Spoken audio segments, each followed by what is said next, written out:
Science communication की books में जो सबसे बड़ा नाम माना जाता है उनका नाम है मैट रिडले। उनका ये कहना है कि अभी हम as as a homo sapiens हम अपनी बहुत अच्छी ज़िंदगी जी रहे हैं एज़ कम्पेयर टू जो हम 3 लाख साल पहले जब हमारा इस धरती पे आना हुआ था या हम जैसे इवॉल्व हुए हैं, उसके हिसाब से सबसे अच्छा जो लाइफ स्टाइल है, बीट की मेडिकल सपोर्ट से लेकर के लाइफ एक्सपेक्टेंसी से लेकर के जितनी भी पॉजिटिव चीज़ें हुई हैं वो हम इस युग में पा पा रहे हैं। हमारे से पहले वाले लोगों की लाइफ एक्सपेक्टेंसी कम थी, हाइट कम थी और काफ़ी अंडर नरिश लोग थे। तो उनका ये कहना है कि ऑप्टिमिज़्म की तरफ हमें बढ़ना चाहिए। हमें ऑप्टिमिस्ट होना चाहिए बिकॉज़ हम प्रोग्रेस की ही तरफ बढ़ते हुए आ रहे हैं। हमारी ज़िंदगी अच्छी हुई है, हमारा रहन-सहन अच्छा हुआ, हमारी सिविलाइज़ेशन और बेटर हुई है। तो as a in a broad sense we are living the best life as compare to हमारे पूर्वज जिस हिसाब से जिए थे। बहुत सही मुझे ये थॉट लगता है, बट मुझे कहीं न कहीं इसमें कहीं न कहीं थोड़ी बहुत कमी लगती है। इस समय जहाँ पे हम जी रहे हैं, हमारी सबसे बड़ी जो दिक्कत है वो है क्लाइमेट चेंज। क्लाइमेट चेंज हमें पता नहीं चल रहा है, बट हमारी हर हर दिन की जो ज़रूरतें हैं उस पे भी इम्पैक्ट आएगा। बहुत चीज़ें बिगड़ने वाली है, बहुत स्लो प्रोसेस है, बट इम्पैक्ट तो ज़रूर आना है। आज जो सबसे बड़ी जो इसका कॉज़ है वो है कंसंट्रेशन ऑफ मनी।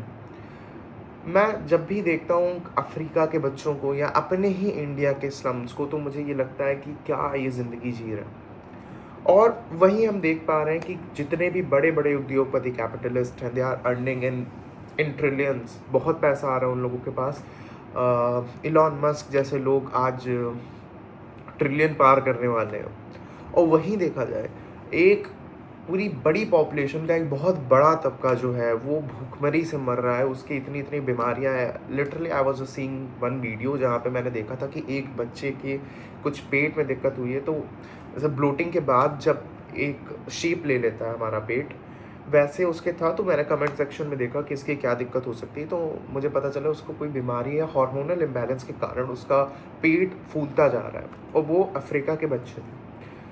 तो मैं आप लोगों से बस इतना कहता हूँ कि क्या हमें इस चीज़ के बारे में सोचना नहीं चाहिए थोड़ा सा भी, कि हम क्या सच में ही प्रोग्रेस की तरफ बढ़ भी रहे हैं, और क्या हम इन चीज़ों में इंटरकनेक्शन नहीं देख पा रहे हैं कि एक तबका है पॉपुलेशन का जिसके पास खाने को नहीं है, जिसके पास रहने को घर नहीं है, शेल्टर नहीं है, कपड़े नहीं है, और एक जो कुछ गिने चुने लोग हैं उनके पास बहुत ज़्यादा पैसा। उनके पास इतना पैसा है कि वो अगर वो खर्च भी करने लग जाए तो शायद उनके पास ख़त्म ही ना हो। तो ये हमारा फ़र्ज़ है कि as a part of this society we have to ask to our politicians कि क्या सच में ही इनके पास इतना पैसा होना भी चाहिए। मतलब इट इज़ लाइक कि it's a very basic question to ask to your politicians कि क्या है ऐसा इनमें जो हम में नहीं है। प्रिविलेजेस हमारे पास नहीं है, बट हमारे अंदर कैपेबिलिटी है।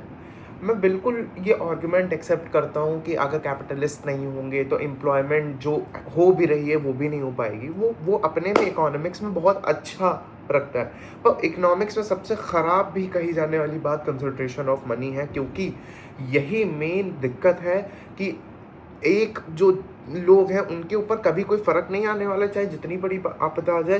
पर जिनके पास खाने को नहीं है, सोचिए जब हम एक डिसेंट युग में जी रहे हैं, अगर हम मैट रिडले साहब की थोड़ा समझें और उनके सिद्धांत सही कहीं ना कहीं लगते भी हैं हमारे इसमें, तो हम अच्छा जीवन जी रहे हैं।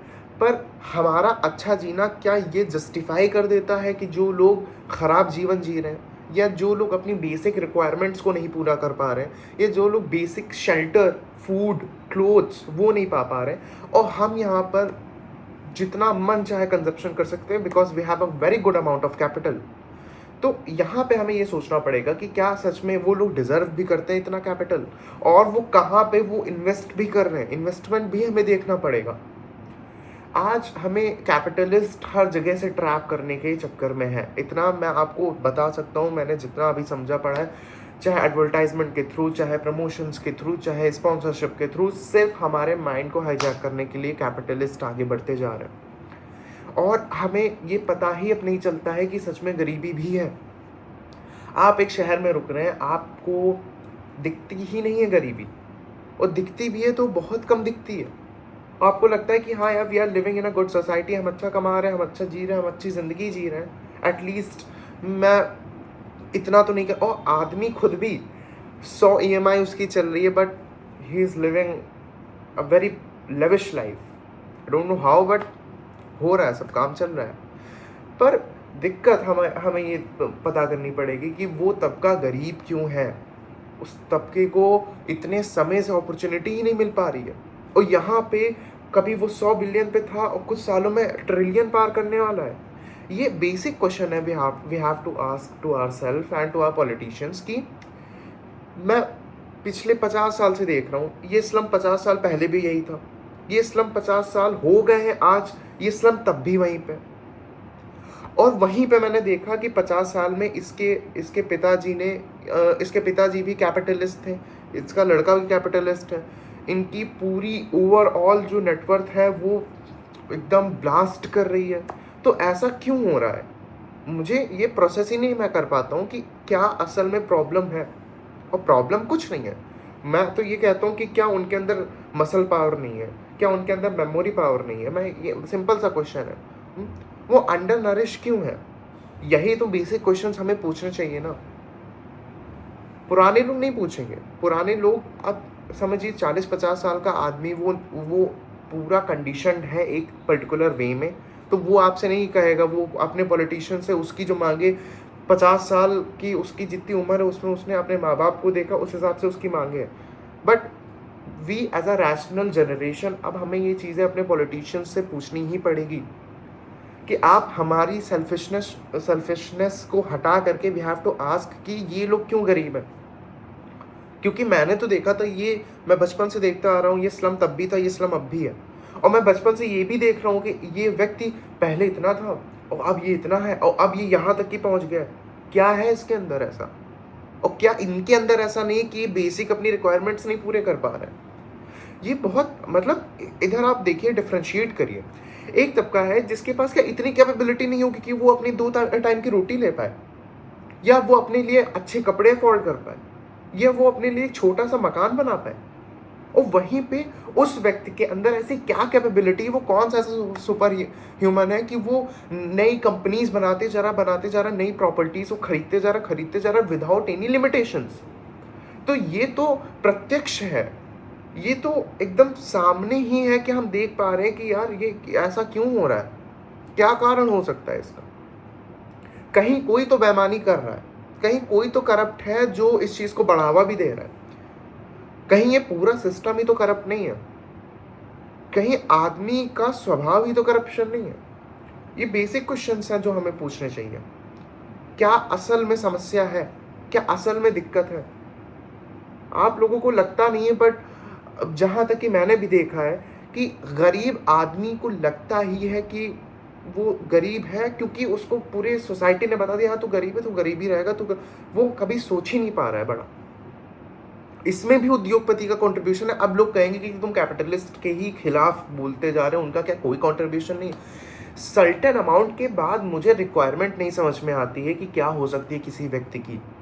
I am living in a house, मैं अच्छे घर में रुक रहा हूँ, मेरी खुद के मेरे पिताजी की शॉप है और मेरे घर में 2 गाड़ियाँ हैं।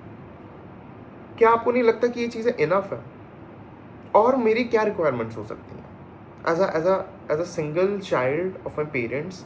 और उनकी भी, वो 2 लोग हैं और मेरी एक बड़ी बहन है जो कि मेरे साथ नहीं रहती है। हमारी और रिक्वायरमेंट्स क्या हो सकती हैं? हमारे पास गाड़ी है, घर है, हमारे पास कोई खाने की कमी नहीं है, मेरे पास कपड़ों की अच्छी खासी कलेक्शन है। डोंट यू थिंक सो कि ये अपने में ही बहुत इनफ है, मोर देन इनफ हो गया? तो एक सर्टेन अमाउंट के बाद मुझे नहीं समझ आता है कि इतनी ज़्यादा ज़रूरत क्यों है कैपिटल की, क्या कारण है? कंसंट्रेशन ऑफ मनी, ये श्राप है हमारे लिए, ये श्राप है। आप मान के चलिए हमारा विनाश ये कंसंट्रेशन ऑफ मनी ही करेगा, कहीं ना कहीं डायरेक्टली इनडायरेक्टली करेगा। यही ट्रिगर भी क्लाइमेट चेंज को यही चीज़ कर रही है। But people are not really getting this fact कि सच में ही we are not living in a very good society और we are not living in a very advance century. अभी भी यहाँ पे कमियां हैं। आप देख रहे हो, एक तरफ से कि हाँ यार आर्टिफिशियल इंटेलिजेंस बूम कर रही है और टेक्नोलॉजी अपने चरम पे पहुंच चुकी है, पर उस तबका वो तो अभी भी वहीं पे है। वो पॉवर्टी लाइन के नीचे अभी भी आ रहे थे, उनके माँ बाप भी आ रहे थे, उनके माँ बाप भी आ रहे थे। उनके बारे में कौन बात करेगा? आप तो बस एक अपना प्रॉपर वे देख रहे हैं कि artificial intelligence is growing, our technology is growing. हम हर दिन एक नया गैजेट बना पा रहे हैं, हम नए रोबोट्स बिल्ड कर रहे हैं, बट उनका क्या जिनको अभी भी खाने को नहीं मिल रहा है, उनके माँ बाप भी भुखमरी से मरे, उनके भी माँ बाप भुखमरी से मरे, इनके ऊपर कौन ध्यान देगा? या मतलब जो प्रिविलेज्ड है रिगार्डलेस ऑफ एनीथिंग, वो उन्हीं के पास ये राइट भी है कि वो आर्टिफिशियल इंटेलिजेंस को समझे, और उनके पास नहीं, उनकी तो बेसिक रिक्वायरमेंट्स नहीं पूरी हो पा रही हैं। तो हमारे लिए श्राप है कंसंट्रेशन ऑफ मनी, कि एक तबके के पास इतना पैसा आ चुका है, इतना पैसा आ चुका है कि उसको खुद नहीं पता कि उसको करना क्या है, और एक तबके के पास पैसा ही पैसा, कि उसके पास खाने को नहीं है, रोटी नहीं है, मकान नहीं है। तो हमें ये चीज़ समझनी पड़ेगी, हमें खुद से भी सवाल पूछने पड़ेंगे। सबसे पहला सवाल खुद से ही मुझे लगता है होना चाहिए, फिर हमें अपने जो हमारे रिप्रेजेंटेटिव हैं उनसे पूछना चाहिए कि यार इनका क्यों कुछ नहीं हो रहा है। मैं एक प्रिविलेज्ड अच्छी ज़िंदगी जी रहा हूँ, या मैंने खुद ग्रो करा है अपने आप को, और I am living in a very good society, मैं अच्छा जीवन जी रहा हूँ, पर इनके अंदर क्या मैं इनसे अलग हूँ? क्या ये इनकी स्पीसीज ही अलग है, या इनका आईक्यू लो है कि ये इतना कैपेबल नहीं कि अपने खुद के लिए कमा पाए? तो यही था आज का वीडियो। मकसद पूरे इस वीडियो का यही है कि आप एक बार सोचें, एक बार चर्चा करें इस चीज़ पे, एक बार अपने पॉलिटिशियन से पूछें, एक बार अपने बड़े लोगों से पूछें कि ऐसा क्या प्रॉब्लम है इनमें जो ये इतने कैपेबल नहीं है, और ऐसा क्या है हम में जो हम इतनी प्रिविलेज्ड लाइफ जी रहे हैं। तो ये था आज का वीडियो जिसमें हमने छोटी सी चर्चा करी। मेरे चैनल पे फ़िलॉसफ़ी और पॉलिटिक्स से भी रिलेटेड वीडियोस पड़ी हैं, मेनली ये चैनल फ़िलॉसफ़ी से रिलेटेड है। तो फ़िलॉसफ़ी का कंटेंट अगर आपको अच्छा लगता है, अगर आपको अच्छा लगता है Indian philosophy, western philosophy, Friedrich William Nietzsche, Fyodor Dostoevsky, Socrates, और हमारे pop philosophers Osho, Acharya J Krishnamurti, Acharya Prashant ji, अगर इनमें से किसी के भी बारे में आपको थोड़ी बहुत एक नया दृष्टिकोण समझना है तो मेरे चैनल की वीडियोस आप देख सकते हैं। Thank you so much for watching.